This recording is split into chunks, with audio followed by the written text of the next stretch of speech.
ప్రజాపాలన ప్రగతి ప్రణాళిక 99 రోజుల భాగంగా 13వ తారీఖు నుంచి ఈ రోజు దాకా అలాగే రోడ్ సేఫ్టీ ప్రోగ్రామ్ అటు రవాణా శాఖ పోలీస్ శాఖ కలిసి రాష్ట్ర వ్యాప్తంగా గ్రామాల వారీగా కార్యక్రమం తీసుకుంటా ఉంది. అవగాహన కార్యక్రమం ఇది.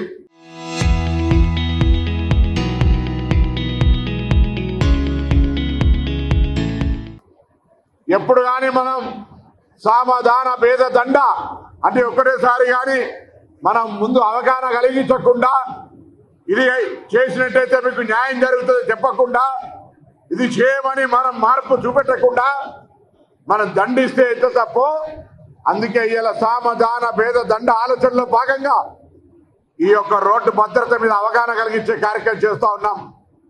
ప్రభుత్వంలో ఉన్న పెద్దలు చెప్తే మనమందరం సంబంధించిన భాగస్వామ్యం అయితే తప్ప ప్రజల భాగస్వామ్యం లేని ఈ కార్యక్రమం విజయవంతం కాదు. కాబట్టి మేము ప్రభుత్వం పక్షాన యావత్ తెలంగాణ ప్రజలను ప్రమాదరహితంగా ఎటువంటి ప్రాణాల అపాయం లేకుండా రోడ్డు భద్రత నిబంధనలు పాటిస్తూ తెలంగాణ యాక్సిడెంట్ రహిత తెలంగాణగా చేయాలని కోరుతా ఉన్నాం.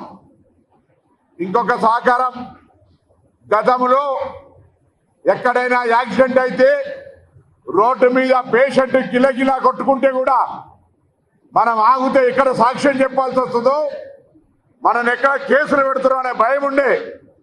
కానీ ఇలా ప్రభుత్వాల ఆలోచన విధానం మార్పు వచ్చి ఎక్కడైనా యాక్సిడెంట్ అయితే అతనిని గోల్డెన్ అవర్ మొదటి గంటలో ఆసుపత్రికి తీసుకువెళ్ళగలిగితే రహవీర్ అవార్డు పేరు మీద 25,000 పారితోషికం ఇచ్చి సన్మానం చేస్తున్నటువంటి ప్రభుత్వ విధానం ఏ విధంగా ఉందో ఆలోచన చేయండి.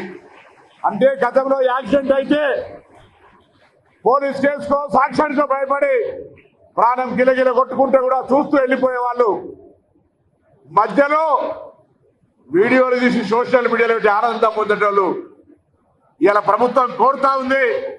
మనం ప్రయాణించే సందర్భంలో ఎక్కడైనా యాక్సిడెంట్ అయితే దయచేసి వెంటనే మానవత్వంతో మొదటి గోల్డెన్ అవర్ లో ఆ పేషెంట్ ను దగ్గరున్న ఆసుపత్రికి తీసుకెళ్లి చేయండి. రహవీర్ పేరు మీద సంవత్సరానికి అటువంటి 5 సార్లు అవార్డు పొందే విధంగా 25,000 రూపాయలు బహుమానం పొందే విధంగా ప్రభుత్వం ఆచరణలో అమలు చేస్తూ ఉంది. మరొకసారి ఆలోచన చేయాలి. యాక్సిడెంట్ కి ప్రధాన శత్రువు ఏం తెలుసా? 2 ప్రధాన శత్రువులు. ఒకటి అతివేగం, 2 మూర్ఖంగా మన ప్రవర్తన. అతివేగం, ప్రతి ఒక్క 12 సంవత్సరాల పిల్లగాడు 35 ఏళ్ల వరకు ఫాస్ట్ గా రైజింగ్ చేయాలి. అది శబ్దం సైకిల్ మాట వినిపిస్తుంటే వాడిని చూసి నేను కూడా నడపాలనే కోరికతో నడుపుతా ఉంటారు. అలవాటు లేక నడపకుండా రాక కింద పడి చనిపోతే మీ తల్లిదండ్రులను కనుక్కొని చిన్న గురించి విద్యా బుద్ధులు నేర్పించి వాళ్ళు కష్టపడి మిమ్మల్ని స్కూల్కి పంపించి మీకు 22 ఏళ్ళు వచ్చిన తర్వాత నీ షోక్ కోసమో ఇంకోటి చూడడానికినో లేదా సొసైటీలో నాకు పేరు రావాలనో మోటార్ బైక్ మీద నువ్వు రయ్య అని పోయి చనిపోతే ఆ శోకం నీకు కాదు నీ తల్లిదండ్రులకు ఉంటున్న విషయాన్ని మర్చిపోవడమే అది కదా కావాల్సింది. అంత మర్చిపోకుండా ఉండాల్సిన అవసరం ఉందా లేదా?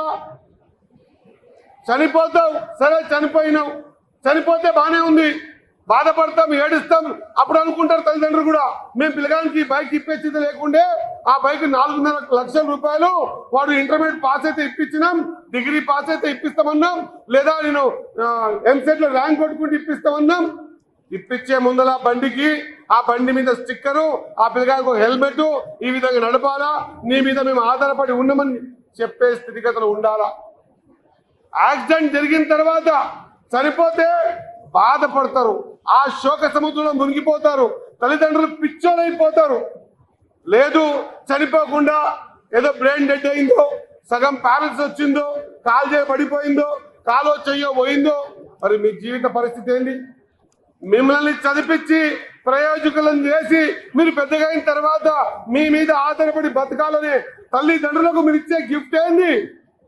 పరిగెత్తాలనే షోకులో, ఉరికేయాలనే షోకులో మీరు మంచాన పడితే వాళ్ళు నీ మీద ఆధారపడి బతకాలనుకున్న సందర్భం పక్కకు పోయి వాళ్ళ జీవితం అంతా మీకు సేవ చేసే సందర్భం వస్తే ఆ కుటుంబాలు ఏం కావాలి?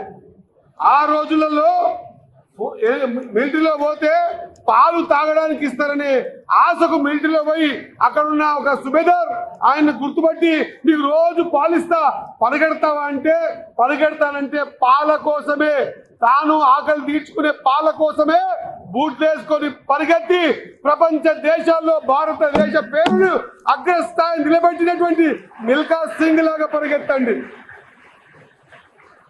మీ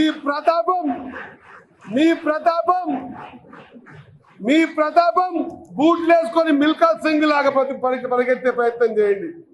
చదువులతో పోటీ పడి చదవండి, చదివి ఉత్తీర్ణులై ఒక పెద్ద పెద్ద ఆఫీసర్లుగా ప్రయత్నం చేయండి. ఇంకా చాలా రంగాల్లో ముందుకు పోవాల్సిన అవసరం ఉంది, ఆ ప్రయత్నం చేయండి. మీ మీద ఆశ పెట్టుకున్న మీ తల్లిదండ్రుల జీవితాల్లో శోకం చూసే విధంగా మాత్రం ప్రయత్నం చేయకండి అని తెలియజేసుకుంటూ